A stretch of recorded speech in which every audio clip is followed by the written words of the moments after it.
대통령 특별연설에 대한 여야의 반응은 엇갈렸습니다. 정치권 소식 알아보도록 하겠습니다. 서영석 기자 전해주세요. 네, 민주당은 이번 문재인 대통령의 특별연설에서 가장 먼저 자신감에 주목했습니다. 민주당 고용진 수석 대변인이 대통령의 국난 극복과 북핵 문제 해결에 자신감이 보이는 담화였다고 밝힌 건데요. 특히 한반도를 코로나19 백신 중심 생산 기지로 만들겠다는 구상의 경우 청와대와 당의 향후 과제로 완벽하게 일치한다고 강조했습니다. 이 밖에도 부동산, 반도체, 기후변화와 에너지, 한반도 비핵화를 당청이 함께 해결해 나가야 할 당면 과제로 꼽았습니다. 야당인 국민의힘의 반응은 냉담했습니다. 배준영 대변인은 국민이 듣고 싶어 했던 성찰은 어디에도 없었다면서 자화자찬 일색의 연설에 할 말을 잃을 지경이라고 평했습니다. 전주의 원내대변인은 독선과 아집을 지속하겠다는 대국민 선전포고라고까지 목소리를 높였는데요. 국민의힘은 부동산 문제와 백신 수급 불균형, 그리고 이번 장관 후보자들에 대한 문제를 꺼내들며 국정의 대전환을 촉구했습니다. 네, 3명의 장관 후보자들, 문 대통령은 일단 국회 논의를 지켜보겠다는 입장인데 인사청문 보고서 채택 시한 바로 오늘까지 아닙니까? 어떤 얘기들 오가고 있습니까?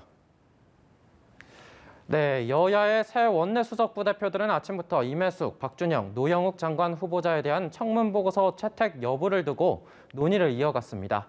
국민의힘 추경호 원내수석 부대표는 이 자리에서도 장관 후보자 모두가 자진 사퇴나 임명을 철회하는 게 맞다는 입장을 재확인했습니다. 민주당 내부에서도 국민의 눈높이에 맞춰 정해야 한다는 이야기가 흘러나오고 있을 정도로 고민이 깊어지고 있는데요.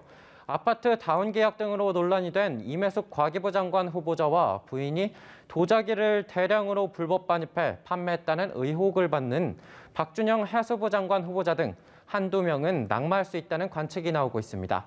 윤호중 원내대표는 오늘 한 라디오 방송에 출연해 3인의 거취 문제와 관련해 해당 상임위에서 야당과 협의를 계속하겠다면서도 당에서 결정할 일이라고 밝혔습니다.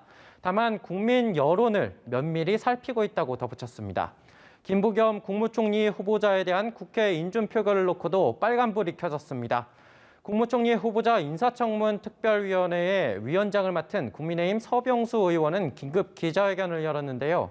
서 위원장은 야당이 반대한다고 해서 청와대의 인사검증이 실패한 것은 아니다라는 문 대통령의 발언을 이유로 들며 인사청문 경과보고서 채택을 하지 않겠다고 밝혔습니다. 민주당 한준호 원내대변인은 이에 대해 무책임한 생떼라며 김 후보자에 대한 국회 인준에 협력해달라고 당부했습니다. 민주당은 오후 3시부터 진행되고 있는 의원총회에서 장관 후보자들에 대한 최종 입장을 정리한 뒤 의견을 청와대에 전달할 예정입니다. 마지막으로요, 국민의힘 당권 레이스 소식도 들어볼까요? 네, 당대표 유력 주자로 손꼽히는 주호영 전 원내대표가 조금 전 공식 출마했습니다. 조혜진, 홍문표, 윤영석 의원에 있는 4번째 공식 출마인데요. 주 전 원내대표는 여기서 혁신과 통합, 대화합으로 정권 교체를 이뤄내겠다고 선언하며 야권 대통합과 안정적인 경선 관리에서 다른 후보들보다 강점이 있다고 밝혔습니다. 내일은 조경태 의원이 공식 출마를 예고했습니다. 여기에 권영세, 김웅 의원, 그리고 원외에서 거론되고 있는 나경원 전 의원과 이준석 전 최고위원까지 출마를 공식화하면 대진표가 곧 완성됩니다. 국민의힘은 오늘 오전 황우여 전 의원을 위원장으로 하는 선관위 구성을 마무리한 데 이어 오후에 이어진 전당대회 준비위 회의에서는 앞으로 일정 등을 확정해 발표할 계획입니다. 지금까지 국회에서 전해드렸습니다.